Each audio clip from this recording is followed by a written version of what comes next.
Pledge of Allegiance.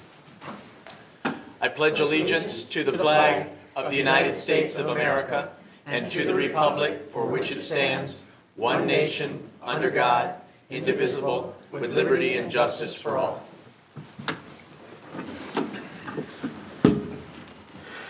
Okay, members present this evening are myself, Mayor Marl, Council members Burgoyne, Gearbaugh, Seibel-Koenig, Rhodes, Roth, and Mayor Pro Tem Tahar.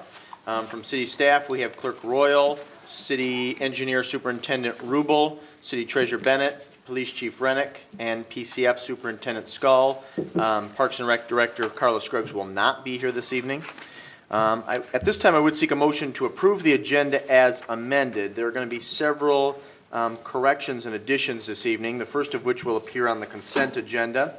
Item C-14-20 will be removed and will be submitted at a future council meeting, most likely next week. And then under the discussion portion of the agenda this evening, I have three things to add, and I believe Mr. Burgoyne has at least two. Following code review task force update, we need to add one related to police dispatch and possible consolidation. That'll be followed by St. Joe Hospital Saline, specifically relating to 24/7 emergency room care, and then the annual Chili Challenge to take place on March the 1st. Those are my three. And Mr. Burgoyne? Yes. SEMCOG recently put out information on grants, and some of them are for non-motorized, so I'd like to talk about looking at that and that possibly be included in our budget process, because if we can get a grant, that's much more benefit than. Okay, so SEMCOG specifically related to grants for non-motorized pathways? Yes. Okay, and what's the second one? And the other one is looking at the cost savings for bonding for the existing retirement costs. I know that we're going to a system where we will not have future retirement costs for new employees, but we have existing employees, and there could be a cost savings. We were going to look at that, so I just want to make sure that that again is looked at and part of the budget process. Very good. Just a reminder not to drop it. Excellent. Okay. So the 5 additional items on the discussion portion of the agenda are police dispatch, possible consolidation, St. Joe's Hospital Saline 24/7 emergency room care, the Chili Challenge, SEMCOG specifically related to grants for non-motorized pathways, and cost savings relating to bonding of retirement, or cost savings that would be generated from bonding retirement costs. Excuse me. Okay. Are there any additional corrections to the agenda this evening? No, then I would seek a motion to approve the agenda as amended. It's been moved by Councilmember Roth to approve as amended. Is there a second? Second. Seconded by Mr. Gearbaugh. Hearing no discussion, all those in favor signify by saying aye. Aye. Opposed say nay. Ayes have it, and the motion carries unanimously. There are no absences this evening, so we will dispense with that motion. And we move on now to presentations. We have 2 this evening, the first of which is the Saline Main Street fourth quarter presentation. I believe we have our Main Street Director, Bob Rosenberger, and then also our Board Chair, Cindy Zhupko, here this evening. Welcome, and thank you both for being here. Good evening. Thank you for giving us the opportunity to talk with you about Saline Main Street and some of the things that were happening the last quarter of 2013. I believe you have a packet, and I'd like to start with design, move to our business and economic success team, then promotion, and last but certainly not least, organization. As you know, we have 4 teams, so let's start with design. The design team continued to work on Be Bloomin', even though the weather isn't real springy or summery right now. We are looking at flowers. They met with Nature's Garden, who did the flowers for Be Bloomin' in 2013.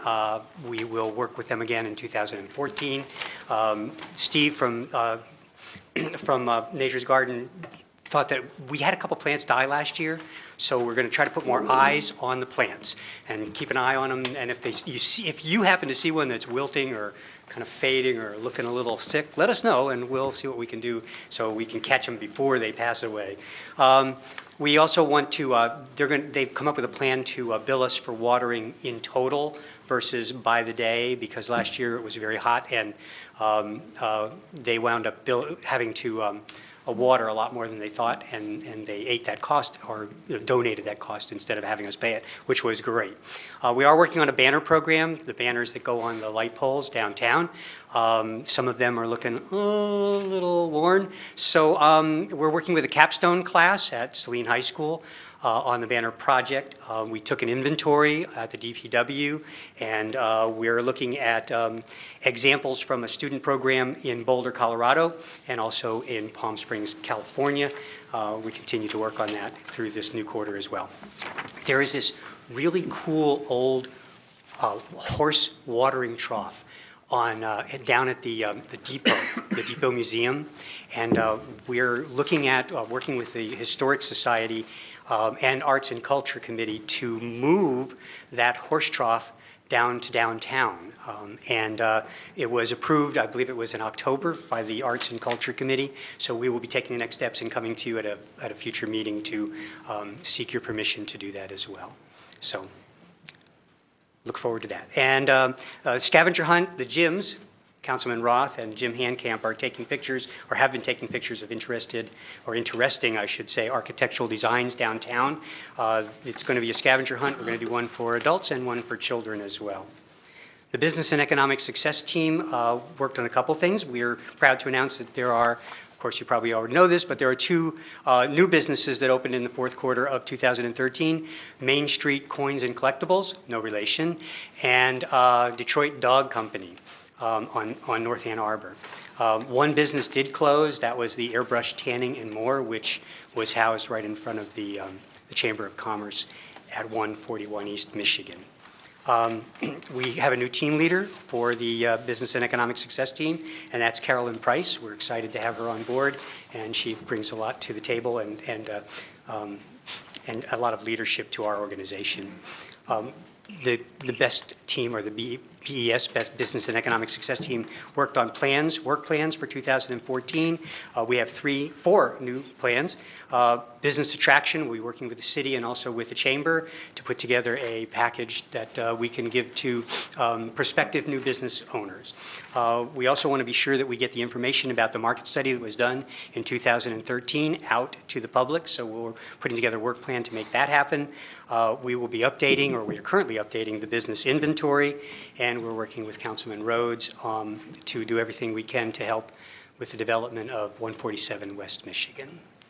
And we had two training initiatives that we worked on for this year. One of them just happened in January. It was social media training.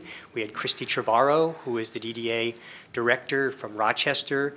It was a great morning of training on social media for our business owners.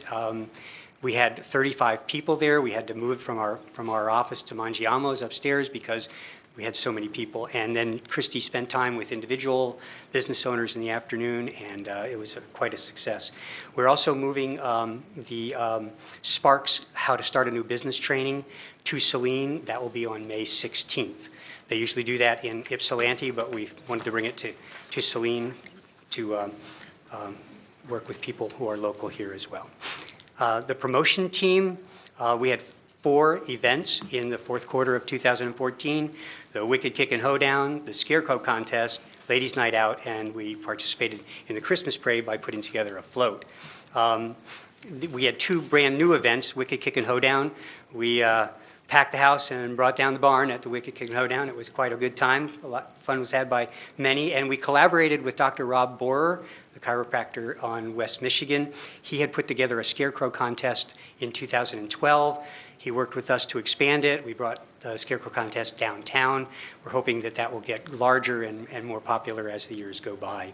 And we want to offer congratulations to Saline Optometry, who took first place on the voting by the public for the best Scarecrow in the contest. We have a new event for 2014 that we're planning. That's Taste of Saline. We have 2 chairs working on that event, Ginger Winter and Jeanette Schwartz. A lot of other people are putting a lot of effort into it as well. That's on March 21st. And the Christmas Parade Float won first place. So we're excited about that. We had Dave Eberline heading our team, and a lot of people put in a lot of hard hours, and it was a labor of love and had some great results. And the organization team in October, November, and December, we had almost 1,500 hours, volunteer hours. That's a lot, and it speaks to the importance of our volunteers to our organization, but also to our city, and to what they offer and what they bring to Saline. We had 2 training events that were attended. The CQC retreat was attended by Cindy Zubko and myself, and the Michigan Main Street does a quarterly training, and the 4th quarter training was attended by Councilman Rhodes, Cindy, and myself as well. And Downtown Matters, as we've spoken about that before, but the Downtown Matters is we worked on a brochure, still putting that together. We took testimonials from business leaders and community leaders to talk about why downtown is important. And we're putting together that brochure. And then the fundraising, the 2013 brochure, was reviewed, and changes were made to make it even easier to understand for the people who are looking at it. So quickly, that was an overview of the 4th quarter of 2013 for Saline Main Street. Does anybody have any questions? Thank you, Bob. Are there any questions? Mr. Burgoyne. The Wicked Kickin' shows 4,244 as a cost and 1,500 as a revenue. Is that a misprint? Well, I don't have those figures in front of me except on this, so. It's in the report. Yeah. Yeah. Yeah, I see it, but I don't have my budget with me, so yes, I would. Yeah. Oh, Yeah. net. Okay. Yes. Yeah, the way Michigan Main Street asked us to report things. Yeah. Some of the way those things are, so it wasn't rather than that. Okay, that's a net gain. It's a net not- gain, yeah, and Okay. the Main Street cost, Hard to read here. It looked weird. yeah. The Main Street cost reflects the amount of pre-event out-of-pocket expenses. In other words, what it would cost us if the event couldn't be Yeah. held. I can see that. here. Yeah. Thank you. I misunderstood your question. I'm sorry, Please. Mr. Burgoyne. Thank you, Mr. Burgoyne. Mrs. Cybo-Koenig. With regard to the flowers downtown Yeah. and having more eyes on it, I just wanted to ask, is it possible that that could be through the C-Click Fix? Can that be reported through the municipal C-Click Fix, which is an app Yeah. for smartphones? Yeah. And that that'd would be great. a quick way to get anybody to let you know if the flowers are fading. That would be great. We Okay. hope that they won't, but, Yeah. things happen. That's a good suggestion, and I'm asking the clerk to make a note and connect with her colleagues tomorrow to verify that, but we'll confirm that at our next meeting. It's a good suggestion, thank you. Are there additional comments or questions for Bob, or Cindy for that matter? No? Bob, thank you. Appreciate you. your time this evening. Appreciate it. And next up, we have the 2013 Annual Report from Planning Commission, and I believe our staff liaison, City Engineer Superintendent Rubel, will be presenting. Mr. Rubel. Thank you.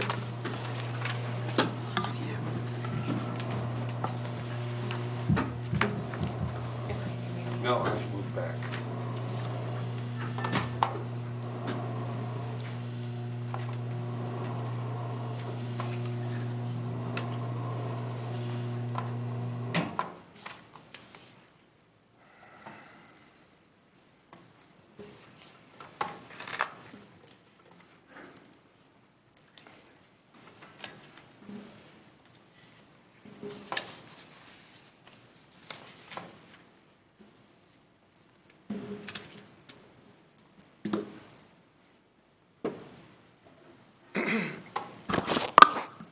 Thank you, Mayor and Council. This is the summary of the general activities of the Planning Commission for the year 2013.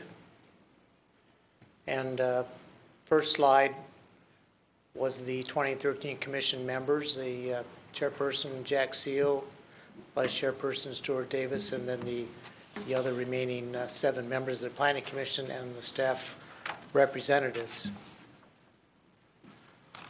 This photo was taken just prior to the 2013 year. It was a good photo opportunity, and it shows how the Planning Commission occupies the bench as you're now seated at. A brief synopsis here of the FY14 budget and then proposed FY15 budget.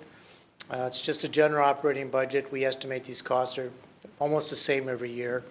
Activities don't change too much, so we just plug in some standard numbers that work for us. Beginning the Planning Commission activities, we had special land use approval for a recreational area at the LDS Church. They came in and first obtained a special land use for recreation area within that zone, and then later on came back and we did a administrative site plan approval for the installation of the pavilion and the ball field. There was preliminary and final site plan approval for the Subway restaurant at 1010 East Michigan Avenue, which is near the entrance of the Oaks shopping plaza. The building began a little bit later in the year than they had hoped for, and then of course the winter weather came early in November, and they decided to shut down until spring and then finish up in the spring. This will be a standalone restaurant, so it'll be a sort of a unique Subway installation. Planning Commission approved the preliminary final site plan for Robinson Bond Miller. It was a 2-part site plan. One, and at 111 Davenport was the construction of the parking lot. That was completed in the fall. And then beginning in the spring will be a couple building expansions on the funeral home, relocating the entrance from Michigan Avenue to Davenport Street so you can walk from the parking lot into the entrance. The interior will be, most of the interior will be completely remodeled, offices, mortuary areas, viewing areas, and of course it'll be made to be barrier-free throughout. We had a site plan amendment for Bush's Market. You probably have seen the new entrance and the relocation of the flower area and the can and bottle return area, and the entrance is more of what you see at your modern food stores, and makes things with the 3 separate entrance areas. It's better accessibility for the patrons. There were minor site plan amendments. These were administrative reviews and approvals under the ordinance amendment that occurred the year before. So it allows staff to do minor improvements without having to take the matter to the Planning Commission and have it be more cumbersome for the owners. One was an outdoor smoking area for Flat Out Bread, and then one was an outdoor smoker for the downtown diner. Brecken Village proposed and received administrative approval for new campus signage, both at the entrance sign and for the interior campus, so people could easily find their way throughout the complex, the campus of buildings. There was another administrative site plan approval for 924 East Michigan Avenue, which is the BP station.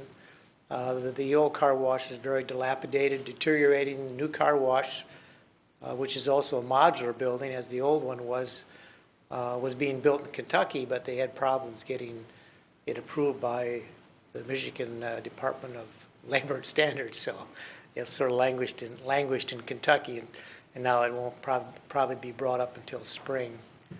Prepackaged units, pre-built units, have to be approved by our state before they can be transported in from other states, like mobile homes and other pre-built structures.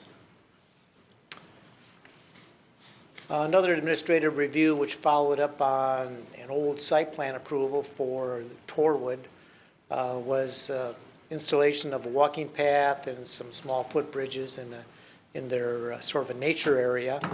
And so after many years, the association was able to develop a plan and fund installation of their walking path in their nature area along their west borderline. Now, there were several maintenance projects in some areas of Saline that were actually initiated and accomplished voluntarily by the property owners. However, they did work through our offices and made sure that they followed standards, procedures, regulations, and obtained necessary permits. One was the complete reconstruction of the parking lot at Cancun. The large concrete barriers that you see on construction sites were removed, and there was an island placed there instead, and then it was repaved. They also installed new dumpster pads at Cancun and behind Domino's Pizza. Both restaurants, or both of those parcels, owned by Matt Zahn.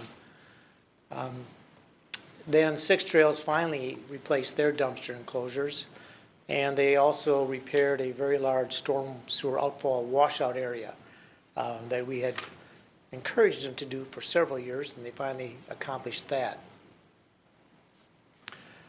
Two other areas where the owners took the initiative to restore their parking and paving areas was the Saline Mobile Home Park, who also, the benefit there was a new property owner. And then also Maple Heights Apartments, PK Development, who recently obtained a pilot through the City Council, and hopefully they're going to rehabilitate the 3 apartment buildings during this year. A signed ordinance exemption was approved for the Celtic Festival. Annually, the Celtic Festival approaches the Commission and asks for an exception in order to install 2 of their temporary signs to advertise the festival and the supporters of the festival. We looked at a few zoning code amendments, and one is currently being reviewed again as a form-based code. We had made a few amendments for some areas that were lacking. We added residential setbacks for those uses in D1, D2 that could be residential. We refined the fencing regulations, and we added some flexibility to the street furniture requirements. And we used in full force Section 802, which allows administrative review of small site plan changes. And we are in the process of amending the sign code that transpired over the year and is just about to wrap up, I think, next month. The 2013 goals and objectives: implement the downtown form-based code, promote green aspects for new developments, planning considerations for healthy living, sidewalks, pathways, and bikeways, involvement with the regional development plan. You'll see these fairly coincide with the City Council's strategic plan and some of those elements. Recently, we elected new chairman and vice chairman on the Planning Commission. Jack Seal returns as chairman. Bill Beardsley is the new vice chairman. And we have one new member, along with the existing members and appointees. That's Scott Fosdick, who had been on the Planning Commission many years ago. And that's the end of the presentation. If you have any questions on any specific project or event, I'd try to give you an answer. Thank you, Mr. Rubo. I appreciate that that very thorough report. I know that Councilmember Burgoyne has a question. Mr. Burgoyne, why don't we wait for the screen to finish rising there, and then the chair will entertain your question or comment.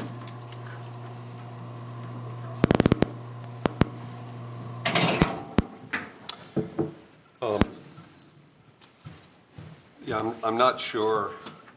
It doesn't relate to your presentation, but it's a question. Okay. There are some trees around the entrance to Bush's main entrance, and one tree in particular has grown so large that when it has leaves on it, it blocks the light going to the entrance. And I talked to the store manager, and I didn't know whether that's our tree, the city's tree, or somebody else's tree. Yeah, I believe that tree is part of their landscaping, and I do have to talk to the owner in the near future about some other tree considerations on the buffer between them and Gestra Corporation's property, which is Saline Plaza. And so I will talk to Don Selkowski, and we'll try to deal with both of those issues at the same time then.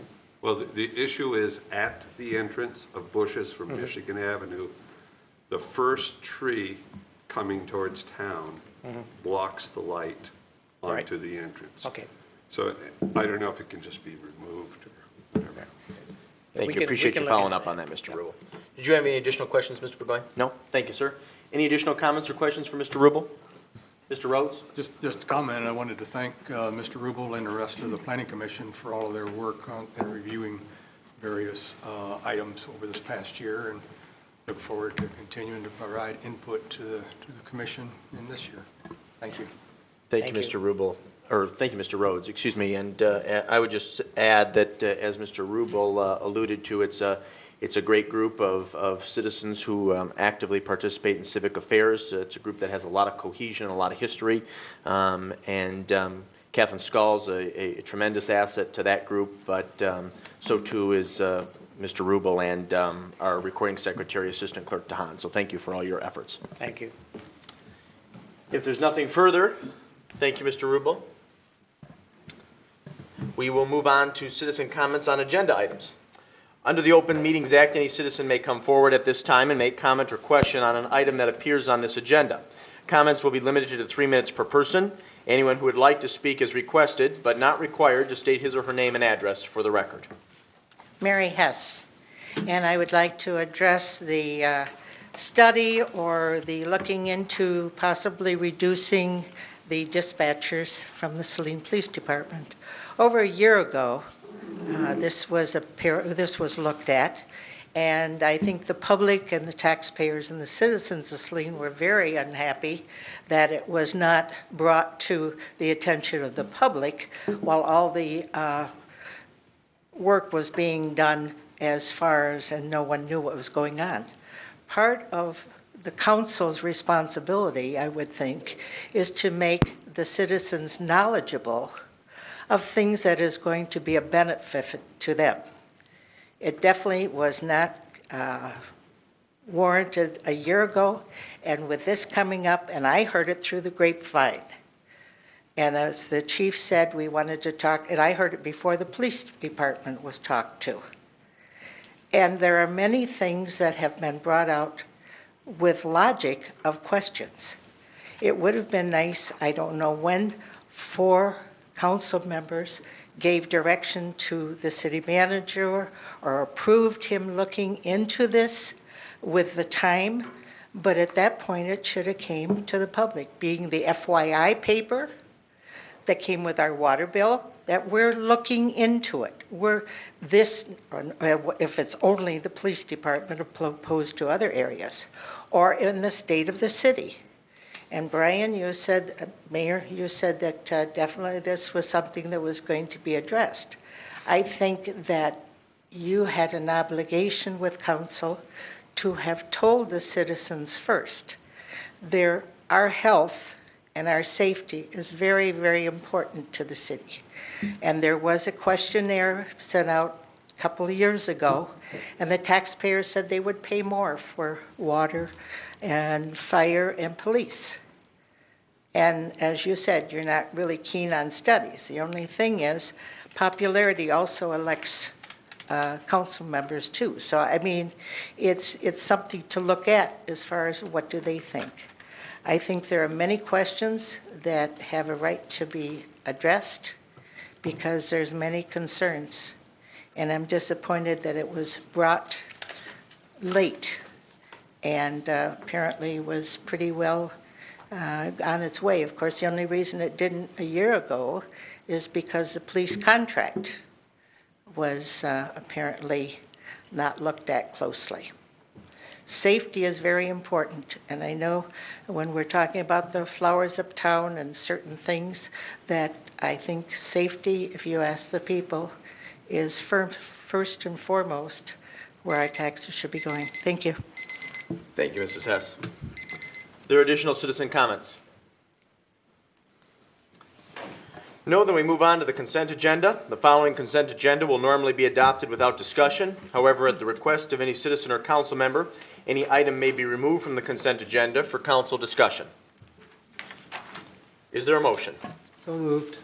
Move to approve the consent agenda by Councilmember Gearbaugh. Is there a second? Second? Seconded by Councilwoman Cybo Koenig.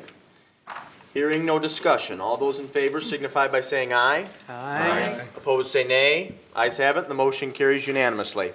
We move on now to new business, item 14-22. This is purchase of replacement membranes for the reverse osmosis unit number 1. This will be a motion to acknowledge receipt of the January 27th, 2014 memo from Water Production and Pollution Control Superintendent Skull, and to approve or not to approve the purchase of a 180 Film Tech NF90-400/34I membranes from Process Solutions in the amount of $90,120 with monies budgeted in the water treatment budget. Motion to approve. Move to approve by Councilmember Burgoyne. Is there a second? Support. Support by Councilmember Rhodes. Mr. Skull, would you care to make a comment, sir? Yeah, actually, it was a mistake in the memo. That's supposed to be 180 membranes, film tech membranes. These are the original membranes that were installed in 2005, and we had a good run out of them. We've gotten almost close to 9 years, and we should have gotten about 5. So they worked fine, but the Film Tech is a superior model, and with much lower operating pressures and therefore energy savings. Thank you, Bob. Are there any questions, comments? Mr. Gearbaugh? Clarification of the, what was it, 180 or? It's 180. It says 180. It says Okay. 180. That's what it says in the Oh, motion. I thought the way it was Okay. stated, it was Okay. one model, but no, it's. No. If I misspoke, No. I apologize, Mr. Skull. It is correct in the verbiage of the motion is correct. Mr. Rhodes, did you have a question? More of a comment than a question. That is, I supported this motion, and I hope the rest of the council members do also, because the quality of our water in Saline is just great right now, and allowed all of us who had water softeners to get rid of them. So I'm willing to do whatever it takes in order to keep the quality of the water up. Thank you, Mr. Rhodes. Mr. Burgoyne? Yeah, in addition to softness, this also screens out poisonous things like petrochemicals. So this is good stuff. Thank you, Mr. Burgoyne. Are there any additional comments or questions from council? Mr. Skull, thank you for your work on this. Appreciate you being here. If there's no further discussion, it's been properly moved by Burgoyne and seconded by Rhodes to approve. All those in favor signify by saying aye. Aye. Opposed, say nay. Ayes have it, and the motion carries unanimously. We move on now to new business item 14-23. This is a charitable gaming license for Saline Main Street. This will be a motion to acknowledge receipt of the January 22nd, 2014 memo from Bob Rosenberger, Saline Main Street, requesting that Saline Main Street be recognized as a nonprofit organization operating in the community to be eligible to apply for a charitable gaming license from the state of Michigan, and to approve and adopt or not to adopt the local governing body resolution for charitable gaming licenses, recognizing Saline Main Street as a nonprofit organization operating in Saline for the purpose of obtaining a charitable gaming licenses. Motion to approve. Been moved to approve by Councilmember Burgoyne, Second? seconded by Councilwoman Cybo Koenig. Bob or Cindy, do you care to make a comment at all?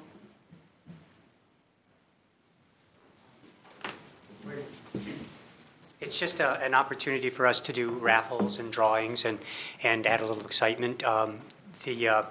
The state requires that the local governing body recognize us as a nonprofit organization, and that's why we're here. Any questions? Mr. Gearbaugh? Not for Bob, actually, for Okay. Mr. Campbell. Any questions for Bob or for Cindy from Saline Main Street? No? Thank you. Thank you. Mr. Gearbaugh, did you have a question? Just curious, how many of these do we have, Todd? Do we currently for the city? Are there a number of these for the organizations that we have? They essentially they come to us when they need to. So I think we've done a handful over the last 6 years. Okay. No, I didn't. Is this a blanket one now? So in the future, that doesn't need to come back to us? Yeah, I'm not positive on is it one and done type of deal where where you just come once, right? And then I think you're good to go after that. Okay.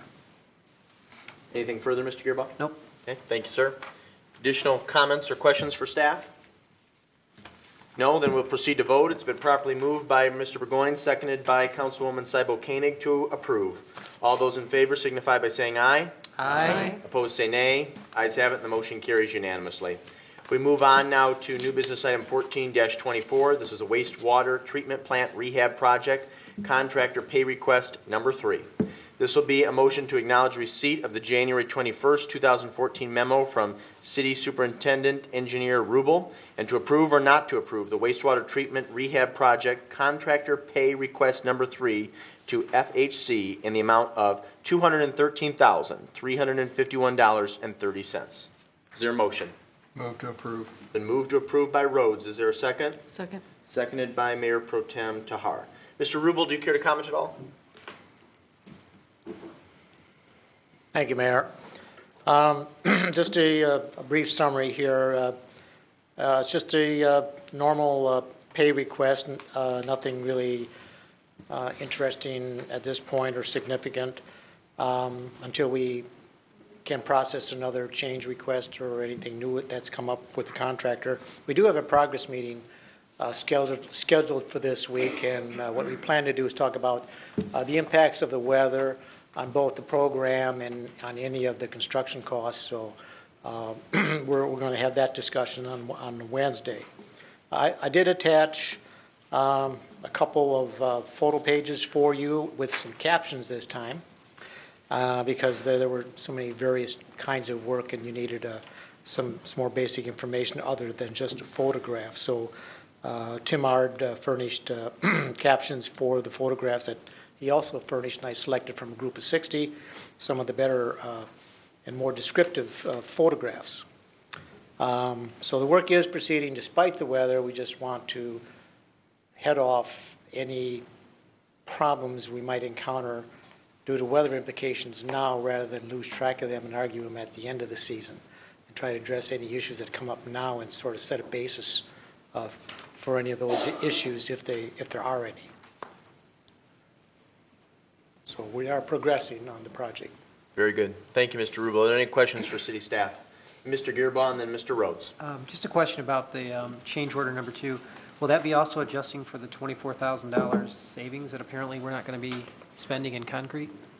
Because according to the memo, it states that we won't be doing any concrete repair. Well, that's the status right now, but we have to wait and see till the end of the program whether or not that holds. And also, we are working on some other lump sum items. There were some other allowances, like there was an allowance for cleaning the sludge tank, and so we have to. We're still in discussion on what the total cost should be for the clean of the sludge tank. Okay. And we generally don't build a contingency into our contracts where we have a set dollar amount for contingency? There were contingencies built into the budget. Okay. There were allowances built into the contract. And so the contractor has there's allowances for some items that aren't really known until you actually initiate work. All right. Thank you. Thank you, Mr. Gearba. Mr. Rhodes? Question, comments relating to photo number 7, which shows the new gas-fired boiler, and photo 12, which shows the concrete pier tubes for the gas burner pipe stands. Mm-hmm. As I recall from our discussions some months ago when we were reviewing these possibilities, the question was asked about whether the boiler could be fired with the waste gas from the process, and I believe the answer was probably not because of the impurities that are in it and the lack Well, it has a of gas significant scrubber. flow. I mean, It will burn the methane Yeah. that we produce in the plant. What we couldn't do, I'm sure what you're thinking is we couldn't generate electricity with it. Yeah. Yeah. Fire the boiler. Yeah.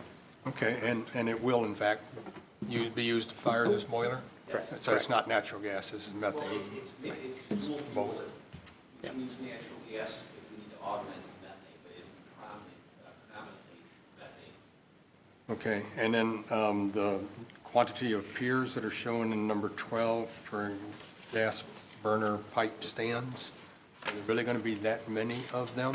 It looks Well, like there's 8 or 9 they of have them in there. they support a tube that transports the gas away from the digester to a minimum, it has to be 50 foot away. Oh, okay, so these are So for the a piers, horizontal run of pipe? right, they support above the ground, the burner tube Okay. transports some of the waste gas, and then Got it it. goes into the... I was picturing a vertical pipe coming up from each one of these things. No, no. They're That just worried me. Okay, supports. thanks. Thank you, Mr. Rhodes. Additional questions, comments for staff? No? Mr. Rubel, thank you. Mr. Scull, thank you for your work on this. It's good to be moving forward to improve the viability and stability, of our wastewater treatment plant. So thank you, gentlemen. If there are no additional comments, it's been properly moved by Rhodes, seconded by Tahar to approve. All those in favor signify by saying aye. Aye. Opposed, say nay. Ayes have it, the motion carries unanimously. We move on to discussion items. First up, we have commission, committee, and task force reports from council members. Mr. Rhodes? There was an item on the consent agenda from the Environmental Commission to acknowledge receipt of the memo appointing Joe Freeman to the Special Projects Commission. And I did want to acknowledge Mary Hess's service on that commission for the last 2 years and her willingness to step aside and allow another member of the Environmental Commission to serve on that. So thank you, Mary. Thank you, Mr. Rhodes. Additional reports from commissions, committees, or task forces? Mr. Gearbaugh? Just a couple. Historic District, we'd like to welcome and thank Terry, who will be becoming support staff for that because we haven't had one, in fact, in the past. And so we're hoping that that'll help assist us with a great deal of information and such that we need to track as we proceed to expand our responsibilities and such. The other one being Planning Commission has met, and we talked about 147 and addressing the issues of parking and so forth, which I guess we basically gave direction towards our city planner to address and look at that, to consider the other options. A little bit closer, Mr. Gearbaugh. Sorry. Basically, we're looking at the Planning Commission aspect of assessing the 147 and looking at alternatives to the parking and concerns and issues. So hopefully that'll be coming up in our next meeting. And then also there was a discussion of a draft of some of the changes to the sign ordinance, and concerns about that were also taken back to the city planner to address some of the ways that the signage and the size and such was going to be addressed. So we're waiting to get that back at our next meeting and hopefully move forward from there. Good. Thank you, Mr. Gearbaugh. Ms. Tahar? Yes, thank you. The Arts and Culture Committee met today. We have some personnel changes. Chair Nancy Byers of several years has stepped down at the end of 2013. So today we elected a new chair, Cindy Baxter, will chair the committee. Mary Partridge, who had for several years been our staff liaison, has now been replaced by Amy Rutledge. We still have a couple of openings on the committee. This is a committee that can have members both from inside the city limits and in the broader community. We have a couple of spots still for folks living inside the city limits in Saline. Then a couple of, our first meeting of the year fell by the wayside on the day that City Hall was closed until noon, and our meeting was supposed to have started at noon. So this was our first meeting of the year today. We're moving forward on the project to move the Orange Risden sculpture outside, and pending consultation between me and City Manager Campbell, you can, I hope, expect to see a memo asking for approval of the move at our next council meeting next week.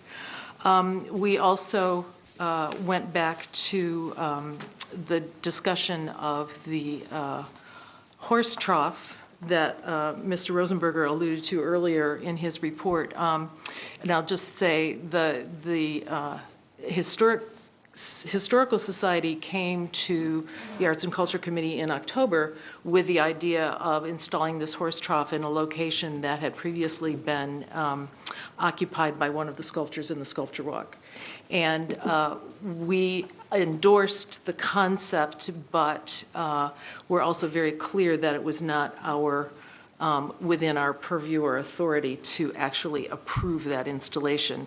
And so we believed that the next step was that the Historical Society would approach city staff about making that move. Somehow or other, that hasn't happened yet, but I believe you'll be seeing a proposal from probably a joint proposal from Saline Main Street and the Historical Society about that move. That's it. Thank you. Thank you, Mayor Pro Tem. Are there additional commission, committee, or task force reports? No, then we move on to reports or other announcements. Anything for the good of the order? Mr. Rhodes? This would fall under other announcements, and that is in the meetings that the design team of Saline Main Street and the business and economic success team of Saline Main Street have both stated that they would support the potential to have a road diet of Michigan Avenue, to drop it down to one lane in each direction within the community. And so I would like to request that council have perhaps a work meeting to talk about that and then figure out if we should go forward or not, and if so, how to move forward to get community involvement. I understand that Michigan Avenue reconstruction has moved out again another year. But I think the earlier that we can provide some input from this community as to what we would like to see there, the better off we would be before it gets too ingrained in the process. Well, interestingly enough, I received a phone call on Friday from Mark Sweeney, who's the MDOT regional representative to this area. I had a brief conversation with him following one of our most recent Watts policy meetings to discuss several issues related to Michigan Ave, most specifically pedestrian safety. And I actually was just commenting to our city manager about this today. I've not had an opportunity to return his call, but have indicated that I will be doing so because I'd like to have him and maybe some of his associates come down and speak with us. So I think that's a very worthwhile suggestion, and I guess my addition to your proposal would be to somehow blend the two, because Mark is a pretty reasonable guy, pretty thoughtful, and has the ability to get some things done. So if you're amenable to that, I'd like to find a way to coordinate the two. Yeah, that would be fine. And I don't know if there's enough support within the community for that kind of change or not. There's two groups that I'm part of who have stated they support it, but I've not gone further than that. Okay. What is council's opinion on adding that to the list of potential work meetings? Go Mr. for it. Hart? Yes, well, yes, I would agree with that, and I was also going to comment, the Michigan Municipal League Capital Conference, which is taking place in March, has a pre-conference workshop on, I can't remember what it's called, thoroughfare design, boulevard design, and I have signed up to attend that pre-conference. I believe Mr. Roth may be attending it as well. So it might be worthwhile to have this session after we've had a chance to have the pre-conference workshop. Okay. We would come better equipped, perhaps. Okay. Well, and based on our current work meeting schedule, of course, we have one next week, then we have one at our first meeting in March, and then the second one in March is already taken for as well. If you recall that email I sent out, I believe last Thursday. So the soonest we could do it would probably be sometime in April, and of course that begins to conflict with the budget. Ms. Seibel-Koenig, what was your opinion on this? Yes, I want to talk about that at the meeting. Mr. Burgoyne? Question, when is the Michigan Avenue reconstruction? 2018. Subject to change. Okay. Well, my opinion is we should do this after the budget. Because when we get to March, April, and May, there may be things that come up that have to do with the budget. Okay. Mr. Gearbaugh? Oh, I'm fine. I've been promoting this for the last few months, so I think that's good. And it's no huge rush because we do have approx 4 or 5 years before it happens. But I would like to have this addressed. Maybe there's some things that we can do sooner than later, and not have to wait for the state. Okay. Mr. Roth? I'm in favor of studying it further. Okay, very good. Well, I'll work with city staff and come back with some ideas to when this will appear on an agenda for a work meeting. Okay? Thank you all. Are there additional reports and other announcements? Ms. Cybo Koenig, excuse me. If I may report on behalf of the Saline Chamber, Absolutely. we are now accepting nominations for Saline Salutes Awards. If you have somebody in the community who you admire their volunteerism and their support of the community, the Saline Salutes Awards are an excellent way to recognize them. And there are 3 categories. There's Citizen of the Year, Lifetime Achievement, and the George A. Anderson Vision Award. Nominations can now be submitted in electronic format. There's a link on the salinechamber.org website, or they can be submitted paper. Nominations are due by February 14th, which is Valentine's Day, and the event will take place on March 28th. Very good. Thank you for the reminder.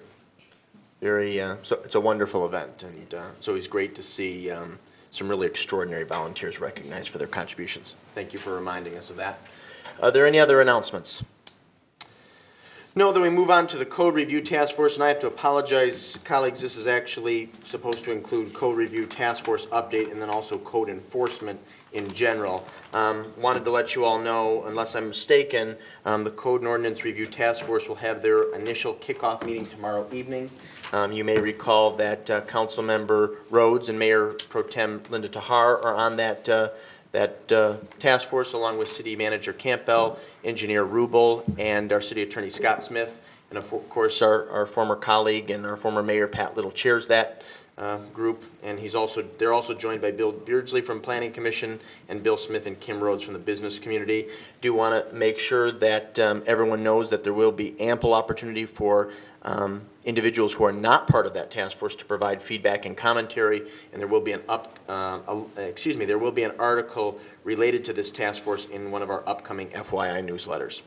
And then as it relates to code enforcement, because I've been seeing a number of emails, and of course we receive comments from time to time here at Council, is that code enforcement obviously is something that we take very seriously. It has a profound impact on the quality of life we come to appreciate and demand here in Saline. And when people have inquiries and concerns, we welcome private citizens or members of this council to contact either City Manager Campbell or our Building Inspector Code Enforcement Officer Tillman Taylor. Okay. If there's nothing further on that, we move on to the police dispatch possible consolidation. I know that Mr. Burgoyne also has a question or comment related to this, but I do want to provide a statement related to this issue. Council has directed staff to gather more information, related to the possible consolidation of police dispatch services during the overnight hours between 8 p.m. and 8 a.m. Now, I'm intentionally reticent to make additional statements at this time. However, I want to be clear that nothing has been written in stone, and certainly nothing is inevitable. And I also believe that I speak for more than just myself when I say that we welcome your phone calls, your notes, and your emails on this important issue. We hear your voices. But as this process continues, I'd ask everyone to put themselves in the role of a council member, as a member of this policy-making legislative body. We are charged with being good stewards of public resources during very difficult economic times. And from time to time, in working with department heads and staff, ideas are conceived that may result, may being the operative word, in cost savings and improved efficiencies. Yet staff needs direction to investigate items further. Noting all this, it would be irresponsible to not allow them to continue their research. Ultimately, reasonable people can disagree on policy, but I believe that our current approach is appropriate. This is also keeping with statements I've made in my initial State of the City address and in my subsequent State of the City address just last month in January 2014, which is that this council is not going to avoid difficult issues. We are going to deal with important matters in strategic and timely ways. Because, as I've said before, we know that the path of least resistance is always downhill. So in saying that, noting that this is a big issue and people have questions and concerns, I do think there is merit and value in organizing some public forums on this issue. And unless there are objections, I'd like to work with staff between now and our subsequent council meeting, which will be a week from tonight, to begin work on that and come back with something a little bit more tangible in a week's time. Mr. Rhodes? Just a question, will staff have enough information to provide appropriate answers to questions within that short of a time period, or do they need a little more time to gather things? Well, I'd like to be able to report something by next Monday. I don't know if we're going to have all the answers and all the data by that time, but I'd like to be able to report out that, we're thinking maybe 1 or 2 town halls, maybe in this duration of time, and maybe a little bit regarding format. Okay. Mr. Burgoyne. Well, in my emails, my objection to this was that we did not do it. I myself did not participate in providing direction to staff. I did not do that in closed session. I thought we were coming to open session and discussing this publicly and then providing direction. So that's what my comments are about. I do support looking at it, but I just wanted us to acknowledge that and show that in open session. Yep. Okay. So so I would ask for us to discuss this now and take a supportive vote if we want this to go forward, and to do it now in open session. Okay. Well, I appreciate those comments. Well, I don't believe that at this time a motion is appropriate. However, the chair will entertain any motion that's offered from the floor that receives a second. That has been the case historically, and of course that will be the case in the future. At this time, I do believe that there is broad consensus to investigate this matter further. Again, noting that nothing is written in stone and that nothing is inevitable. And additionally, as I said at the beginning of my remarks, I think it's somewhat inappropriate to comment simply because I don't have enough facts to respond to. So that's my opinion. I know that may differ somewhat from yours, Mr. Burgoyne, but I'd be interested in knowing what the rest of the dais feels. I couldn't support a motion because I don't have enough information like you just said. My motion would be to look at the alternatives. So I want to present a motion that we look at the alternatives and publicly show who supports looking at the alternatives. Okay. It appears as if everyone favors gathering more information. Of course, I could be mistaken on that, but if you'd like to offer that motion from the floor, you are certainly free to do so, sir. Well, I make the motion that we ask staff to look at the alternatives for dispatch services. Okay. Do you want to repeat that motion again? Ask staff to look at the alternatives for police services? For police dispatch. Police dispatch services. Okay. So that's been a motion made by Mr. Burgoyne. Is there a second? Is there a second? Okay, the motion dies for lack of a second. Again, I do believe that there's consensus and direction to staff to gather more information. Obviously, this issue will come back at a public meeting for debate and discussion and dissection, and at a future date, action, I'm assuming, will be taken one way or the other. Okay? Mayor? Yes, Mr. Gearbox. I just want to comment. The reason why I believe we had a meeting the way we did in a closed session was due to the legal false start that we had on our last attempt to look at this, because we didn't understand what jeopardized us, and I didn't want to jeopardize the city in terms of its contract negotiation and in terms of what potentially could impact us financially, which is why we do those things, so that we don't set off a firestorm. And then the way we looked at this the last time, we all as a consensus said, yes, please bring forward the alternatives. There was nothing that was kept secret or whatever, but in this situation, we had to know what the impact was going to be, and I think that's the way we did our closed session. So I agreed with getting attorney advice in closed session, but I disagree with taking action on a matter in which you're supposed to do it in open session. That's my disagreement. And those objections are duly noted. But I think it's clear that this dais unanimously favors gathering more information and having a more thorough discussion and dialogue at a future date. Okay. All right, if there's nothing further related to police dispatch, okay, we move on to St. Joe Hospital 24/7 emergency room care. Of course, Mr. Rhodes had brought this item up at a previous meeting, and I'm happy to report that on Friday, Mickey Jo Bennett, our city treasurer, and myself met with the CEO of St. Joe Health System, Washtenaw and Livingston County, and two of his top-level associates at the Saline Hospital at the campus. It was, Mickey Jo, if you'd like to comment, I would welcome that. It was a cordial meeting. They provided us with a lot of data that predicated their decision, data that we are supposed to be receiving electronically that we'll disseminate to council. I indicated to my friends from St. Joe Mercy Health System that I wasn't there to chastise or belittle them for making a business decision, but I did want to articulate in a polite but forceful way that this community greatly values 24-hour emergency room care, and that over the years we've received remarkable treatment from that hospital, and we've had a good working relationship with them, and we'd like that presence to continue. And Rob Caslow, who's the CEO, indicated that he would welcome the opportunity to come back to a future council meeting to discuss their future plans and priorities in this community and elsewhere.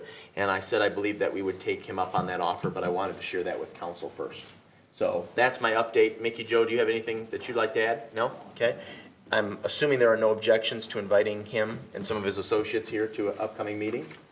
Nope, that's great. Okay. Thank you for your prompt follow-up to that concern. Well, I do have to give the executive team at St. Joe Mercy Health System a lot of credit. They were very accommodating, and I think rearranged their schedule to allow Mickey Jo and I to meet with them. I should also note, and actually he began the meeting by apologizing for the way that the announcement was communicated.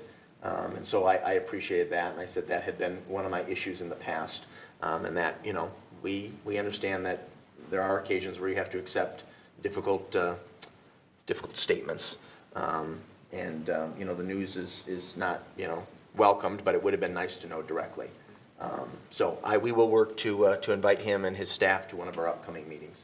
Mr. Roth, did you have a question or concern? I just wanted you to, if you're able, to share with our viewing audience exactly what is the care provided for us now at the hospital. It's still currently a 24-hour emergency room, but they will be transitioning in the next few months into a 12-hour urgent care facility, which will basically cover the daytime hours.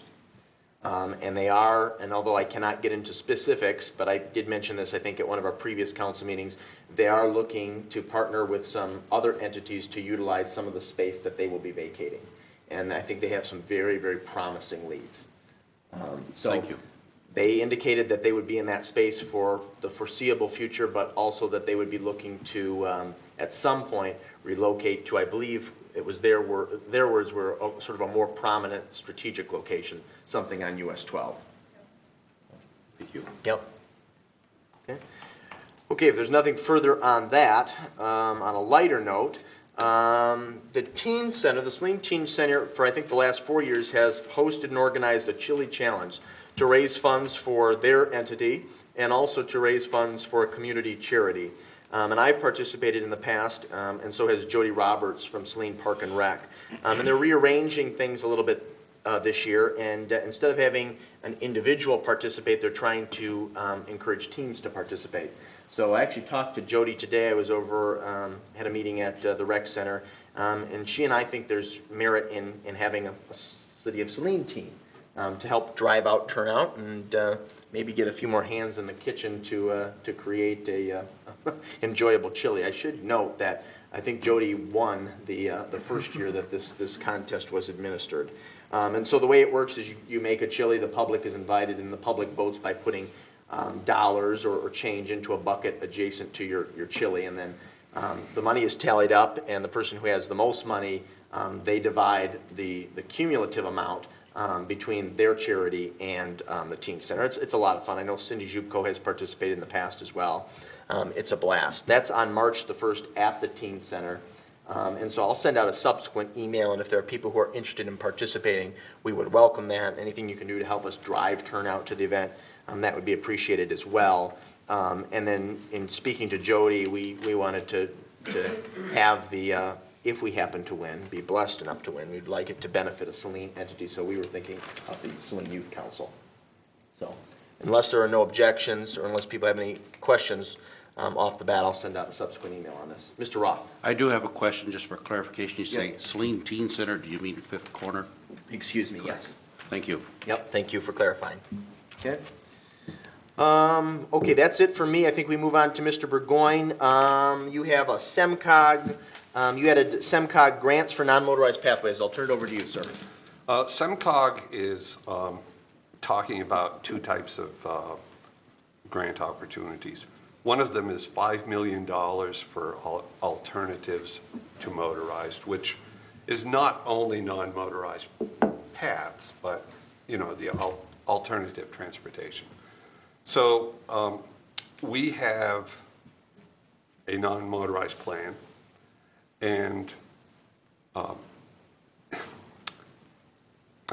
locations that are near major routes where you would have significant use could stand a good chance. Now, in the $5 million, we may only get a couple $100,000 and may have to match it and so forth. But I see a need for a pathway to the downtown from the direction of the West End. And I also see that the sidewalk next to the cemetery is really broken up and it's going to need repair at some point. So if we can get some free money to match some of our repair needs and make a better path for the ever-increasing population at the West End to come to the downtown, I think that would be beneficial for people either bicycling or walking or jogging or so forth. Being on foot in the downtown, that would be helpful to the downtown, good for health for the people from the West End. And if we can get grants, that's a source that's that doesn't go into our city taxes. That's a helpful source. And in addition to that $5 million initiative, they had another listing, SEMCOG, where SEMCOG helps communities with where to get other grants for community building like this. So there were two things there. And I'd like to see that as part of our budget process. Okay, I can't imagine there would be any objection from this dais to have staff analyze and pursue that further. You're absolutely right. In fact, you and I have talked on numerous occasions about increasing the connectivity between the downtown, the central portion of our city, and the western outskirts, And we also know that as we look 10, 20, 30 years down the road, that's where the growth is going to be in this community anyway. So I think it's a very worthwhile idea, and I appreciate you bringing it to our attention this evening. And I'm assuming that staff is taking note. Okay. Mr. Burgoyne, do you want to go ahead with your second discussion item? Well, I'm just bringing it up as a reminder. We already talked about this several months ago, but looking at the cost savings from bonding retirement costs.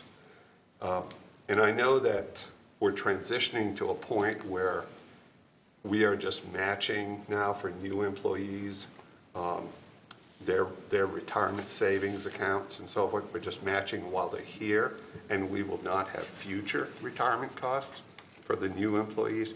But we have existing employees, and we still have an amount of retirement costs where this could benefit. And I just want to bring it up and make sure it's part of the budget process. Okay, duly noted. Thank you. Okay. Anything else? Mr. Roth. Just to add to that, if there's a budgeted thing, I'd like to know what our liabilities for retirement really are, instead of just talking in theory. It's in the audit. We can get those numbers. Yeah. Yep. And that was It's one of online. the work meetings that the council directed us at during the budget. So we do have a MERS unfunded liability, and we're going to tie that in at that work meeting. Okay. As a budget process. Very good. Yeah. Also, if you have a copy of the slide presentation that Plant Moran gave us, the funding liability is in there on one of the slides. And it's also online. We have those slides online. Very good. Thank you, Mr. Burgoyne. Anything further? No? Then we move on to public comments. Under the Open Meetings Act, any citizen may come forward at this time and make comment or question to City Council. This public comment period will be limited to 3 minutes per person. Anyone who would like to speak is requested, but not required to state his or her name and address for the record. Mary Hess. I was a council member for 22 years, and Mr. Grossman was very explicit on things that could be handled in closed session. And there were a couple of things that did hit the public on a couple mistakes. But ideally, when something is talked about, and I didn't know this till just now in a closed meeting, and action or direction is given, it will then go to the public and be voted on. I see nothing that warranted the under bushel basket action of direction to look into the possible reducing of dispatchers. I think that there are very important laws, and if the city attorney or our attorney on record now did not see this as a concern, that concerns me. I know games that get played, and this is not a good one as far as with the people and our safety. On another issue, the former, I can't believe you guys did this in a closed session. Another thing is the removal of holes at the Saline Community Hospital that is presently St. Joe Hospital. I would hope that you would check with the attorney. I talked to Mr. Fordyce, and he said he was looking into whether the city was liable to fix the holes that apparently are coming into the driveways around the hospital. And but ideally, that would be up to the city attorney. That is whether we should be doing improvements on private land. And it appears through this Click It program that Mr. Bennett had, with the city's concurrence, repaired some of these. We have an awful lot of our own streets. And when we start getting into private property, which it has been for at least 22 years, that should be addressed.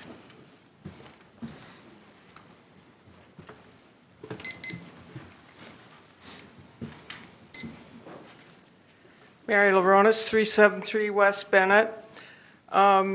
The regional planning talk of regionalizing our emergency call system at night and the hospital problems are interrelated in my mind. And we tend to look at Saline with rose-colored glasses. We think it's such a wonderful place, but gradually, if we allow these things to happen, we will be swallowed up in regional plans, and we will no longer be our own community. And I think that we have to be very careful and make sure that the citizens understand what's happening. Our hospital is slowly but surely being destroyed, and we will eventually be pulled into the regional system, which will force us to go to Ann Arbor for those services. And if we gradually allow ourselves to be drawn into the regional call system, then that part of our city individuality will disappear. So I think we have to be very careful that we don't become a part of a region and become a Hamtramck or an Allen Park that gets swallowed up by a Detroit, and then you're part of their problems as well as we're part of theirs. Thank you. Thank you, Mary.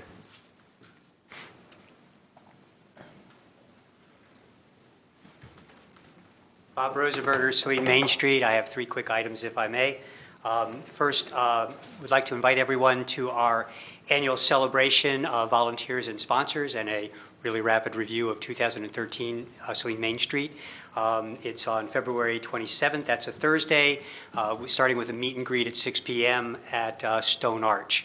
an opportunity to look at what we've done the past year and recognize the people who were responsible for that.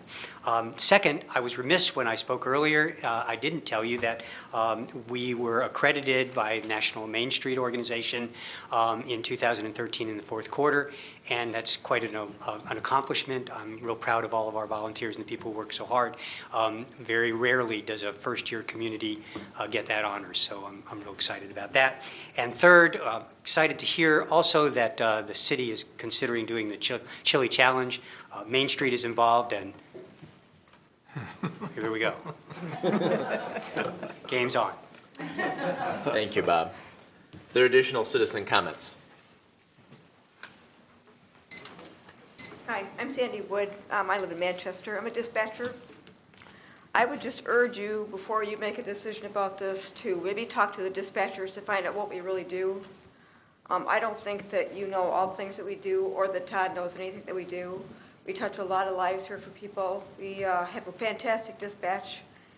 We give 100% of our time to people in Saline, and I just urge you to maybe talk to us to find out what we really do here. Thank you. Thank you, Sandy. There additional citizen comments? Let me just say one last thing about this police dispatch issue. To be very clear, we had a discussion as members of this dais had a discussion tonight about the issue at a public meeting. We also received unanimous consensus to move forward and to schedule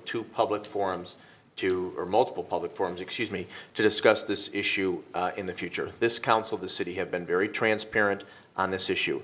Disagreeing with a proposed policy change is reasonable. That's acceptable. Good people can disagree. But to impugn the integrity of this board or staff is inappropriate. We have upcoming meetings on February 10th. At 6:30 p.m. we'll have a work meeting discussing our CIP schedule, and then a regular meeting at 7:30 p.m. And then we have a regular council meeting on March the 3rd with a work meeting at 6:30. We'll have our friends from AAATA to discuss public transportation, and then a regular meeting at 7:30. We have no absences to excuse this evening, so I would seek a motion to adjourn this regular council meeting at 8:45 p.m. So moved. Let Mayor Pro Tem Linda Tahar be the mover and Mr. Gearbaugh be the second.